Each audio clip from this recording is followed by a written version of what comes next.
Hello, my name is Jeff. This is Castle Tutelage, your home defense network. We've been talking about what stupid things people do, especially when in the heat of the moment you are not really on the best of your game, and you really need to start talking yourself down.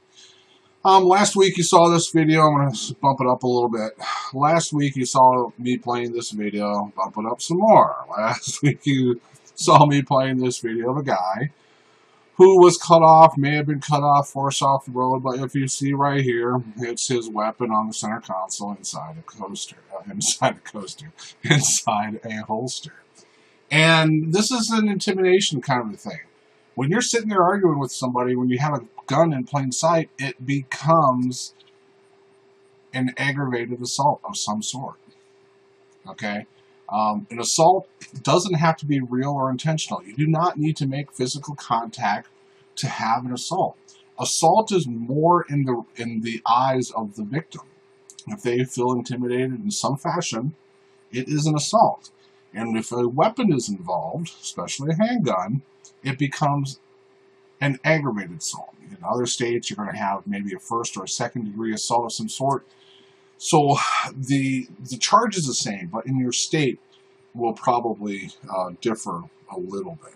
Okay, I'm going to be talking about this video a little bit, and I'm not going to get into specifics because there are some ambiguities towards this. Now, this happened in West Virginia. You are seeing two white guys. The white guy on the left here, he has a handgun in his right hand. He happens to be a captain in a city department, I think it is, and he is arguing with somebody else. I'm going to let you guys watch it, and then I'm going to come back to it, and we're going to be discussing this a little bit more. I don't know who you're like there, maybe said me. You're fucking me now. That's not fucking up. You can say that, you know what I mean? I don't care. I don't care. I hate to send the video. Man, when we're unhooked, you just tell the man we got the roadblock. All I told you is get the hell out of the way. You know me, this is my mom. Okay, let's get the hell out of the way. Oh, no, I'm not. It's that holy Christ. Take your gun back up or you come back down here. You take, I'm going to video. You take your gun up or come back down the stairs. Video all you want, buddy. I don't care. It's a fucking public road. You're not going to talk to my mother like that. I promise you right now.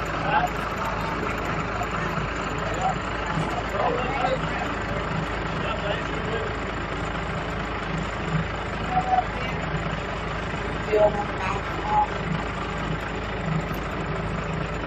we'll bring charges on this felony right there. You know what I'm talking about? We're going to bring charges. Give a damn who's caught and who. That'll be his badge. You watch. Have y'all called yet? Okay, that is basically what is going to go on here. I'm going to lower the video down and play this again. Now, what we're doing is we're watching the problem is with this, we don't know what we don't know. What we do know is that we have two guys here arguing with each other, and one has a gun, maybe as part of an intimidation factor right here. And in that mind, and these guys these guys right here don't really seem to be intimidated by that gun, so I'm not exactly how sure this is.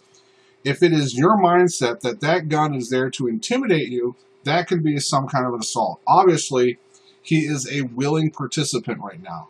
This guy right here, the captain of West Virginia Police Department, is a willing participant right here.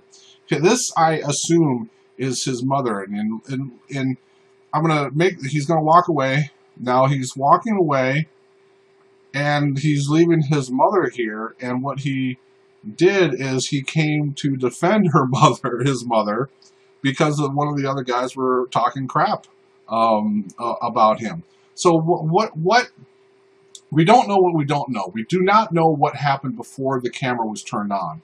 If this is a third-party defense of a family member, as of your mother, because in the captain's eyes, he's saying that this guy was talking like that to his mother, whether we're swearing or cussing or whatever, this could turn out to be a third-party self-defense scenario.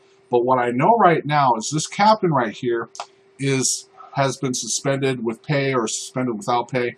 I'm not exactly sure what his disposition on the police department is. All I know is he is under administrative review right now. But what we do know is if he was defending his mother, okay, in a third-party situation. Now, I'm not exactly sure what West Virginia is. We have an alter ego and a reasonable perception. I'm not going to get into those two legal ideas of alter ego and reasonable perception. But what we can say is that they are basically going to be the same. Now, is he coming to defense of his mother? Is the gun appropriate because there are multiple people here? I don't know. Maybe this is the father. I don't know. I think he's on the cop side. But maybe this is a worker situation where I think they're trying to do something across the road. They're blocking the road or whatever. So is the multiple people standard, the multiple aggressors going after his mother, an A-OK for that gun to be there? Let's just assume that to be true. But as soon of great bodily harm or death is no longer involved, at what point do you become a willing participant? Is this captain a willing participant where he is arguing with these people? In my limited view and what I see on the screen right now, I believe he is a willing participant. And at that point, in my view, he has lost his innocent standard. He no longer has the right to use that weapon in any way.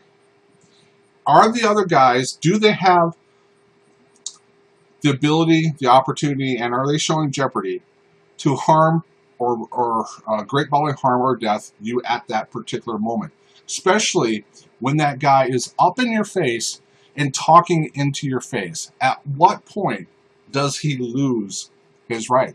Now, this is another brandishing thing. I love it. He's walking away. He's protecting his mother. And his mother goes in there for a couple more verbal jabs. He's a cop. You're going to be in trouble because he's a cop. And now she is finally walking away.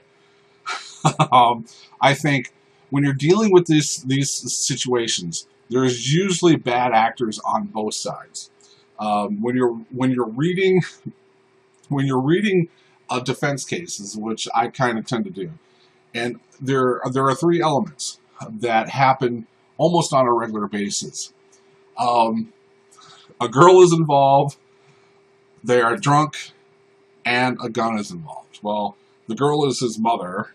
I don't know if anyone's been drinking, and a gun is involved. You have two or three of those elements in there, so you kind of question exactly what is going on.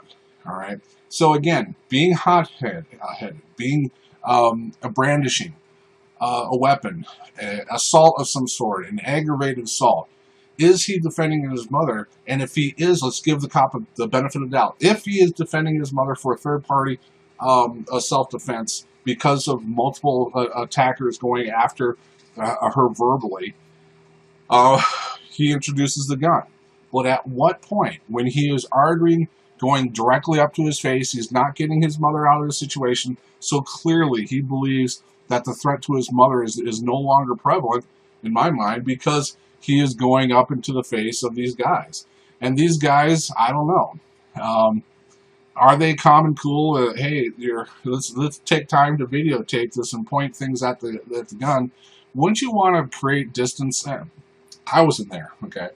So this is the lesson learned. We're still working on brandishing. We're working on stupid elements that handgun people will generally do. They allow their emotions to get involved where you need. When you have a gun, especially he's a captain in a police department, there's going to be a higher standard of training where you need to control your emotions better than this. And if you can't control your emotions as good as this, maybe you need to start thinking that concealed carry may not be an option for you. Okay? So in closing, let's take this assumption that this captain of the West Virginia Police Department of some sort was defending his mother. That's why he inserted the gun in there. But as soon as the AOJ trial falls apart, or innocence, imminence, proportionality, avoidance, and reasonableness goes to the wayside. If you don't have those elements anymore, you need to leave the area and put that gun away. Right now, again, he is suspended of having some suspension with pay, without pay. It doesn't really matter. But now his job is in jeopardy because of this situation. Let's see how this one plays out. All right. My name is Jeff. This is Castle Tutelage, your home defense network. I hope this helped.